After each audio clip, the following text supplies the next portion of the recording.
न खाऊंगा न खाने दूंगा कहने वाले नरेंद्र मोदी की महाराष्ट्र सरकार में लैंड स्कैम की लहर आई पड़ी है। 1800 करोड़ रुपए की जमीन सिर्फ 300 करोड़ रुपए में बेच दी गई, वो भी स्टाम्प ड्यूटी सिर्फ 500 रुपए। अब देखो, महाराष्ट्र जैसे महानगर में जमीन इतनी महंगी है, आम पब्लिक तो जमीन खरीद नहीं सकती है। महाराष्ट्र के पुणे में 40 एकड़ जमीन थी जो कि सरकार की थी, और सरकारी जमीनों पर नेताओं की नज़र किस तरीके से रहती है वो तो आगे बताऊंगा।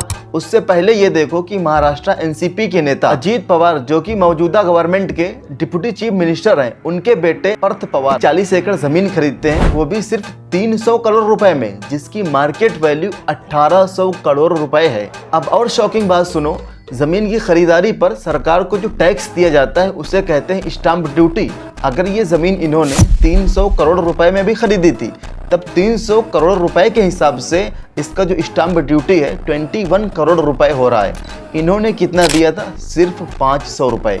अब सबसे शॉकिंग बात यह है कि जब ये सारी बात अजीत पवार से पूछी गई तो उन्होंने कहा कि हमें तो पता ही नहीं है। मतलब उनका बेटा 300 करोड़ रुपए की जमीन खरीद रहा है और उन्हें पता ही नहीं है। वाह।